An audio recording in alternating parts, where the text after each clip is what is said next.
Wait, the first moon landing with SpaceX's massive Starship might not happen the way we imagined.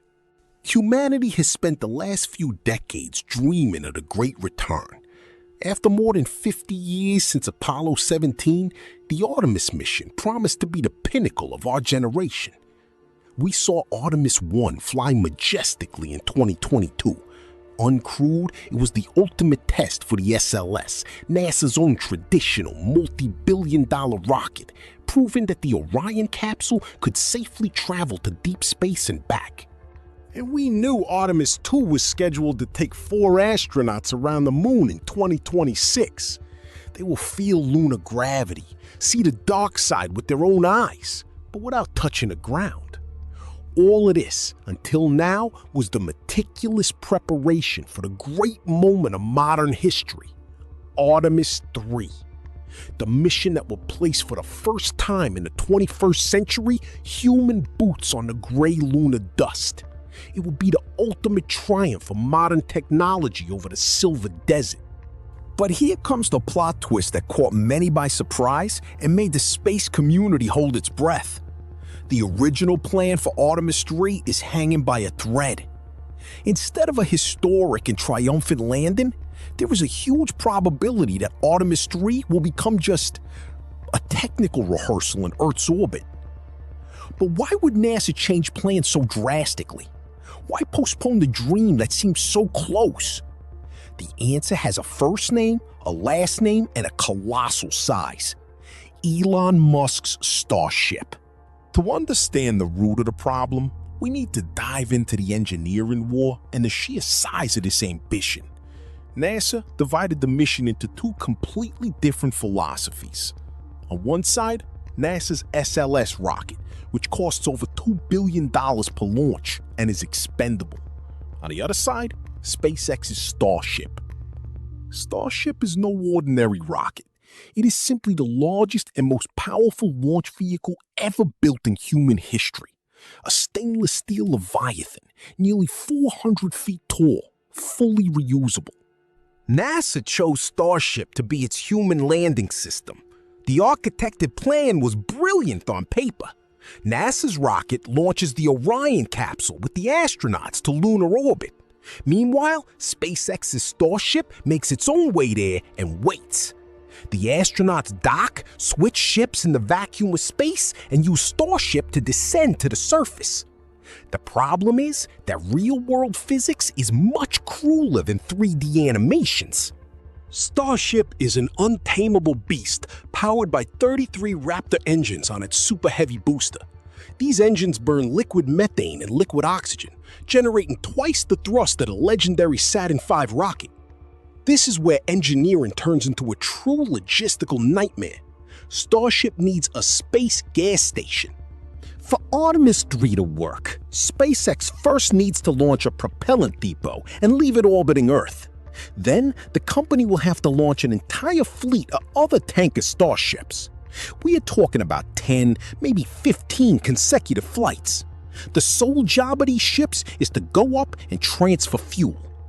Only after this orbital tank is full, the Starship that will land on the moon is launched, fills its tank in space, and continues its journey.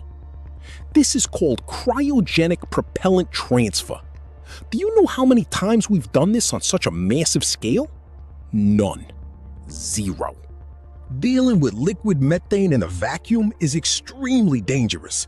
The fuel floats, freezes in the valves, or boils off if hit by sunlight.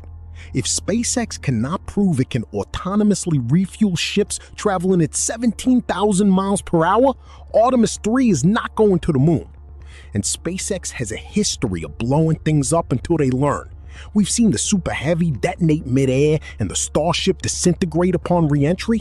They evolve incredibly fast, but the clock is ticking against NASA's official timeline.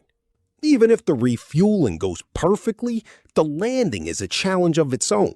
Starship is like a 15-story building.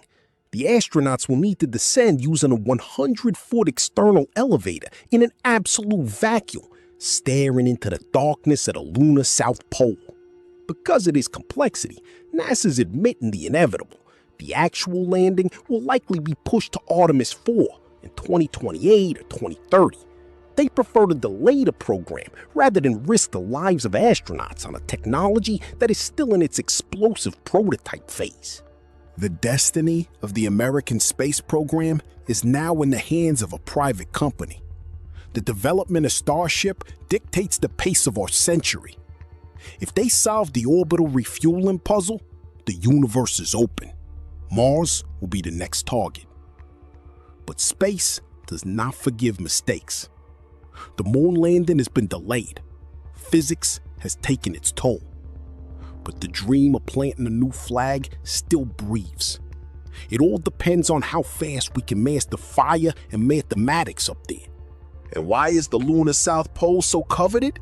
The answer is simple: water. There are craters in eternal darkness there that hold millions of tons of ice. And where there is ice, there is water to drink, oxygen to breathe, and most importantly, hydrogen to make rocket fuel. Whoever dominates the South Pole dominates the next gas station in the solar system. But NASA is not just racing against the limits of physics. There is a silent yet crushing political pressure behind the scenes. China has announced plans to put its own astronauts on the moon by 2030, and the Americans run a serious risk of losing the new space race. At the end of the day, Starship's delay is not a failure. It is the brutal price paid for trying to rewrite the rules of the game in a universe. The return to the moon will happen, whether in 2026, 2028, or beyond. And when that steel giant descends from the starry sky, the whole world will stop to watch. If you enjoy space mysteries and technology, don't forget to subscribe and leave a like. Space is vast, and I'll see you in the next video. But there is a crucial detail that few people mention in this whole story. Starship wasn't designed just for the moon. The lunar dust is just a proving ground. It's a hard mode simulator for humanity's true and ultimate goal, the red planet, Mars. If the engineering fails in Earth's orbit, the Martian dream dies before it's even born. But if it triumphs, we will take the first and most dangerous step toward no longer being a single planet species. When you look up at the sky tonight and see that silver glow in the darkness, remember, we were not meant to stay here forever. The next time humanity steps foot up there, it won't be for a quick 3-day visit. It'll be to stay, to build, to survive. And you? Do you think SpaceX will manage to deliver this monster on time? Or will NASA have to swallow its pride and delay everything again? Leave your opinion in the comments. Subscribe to Archives of Ultramundo for more mysteries of the universe. And I'll see you next time.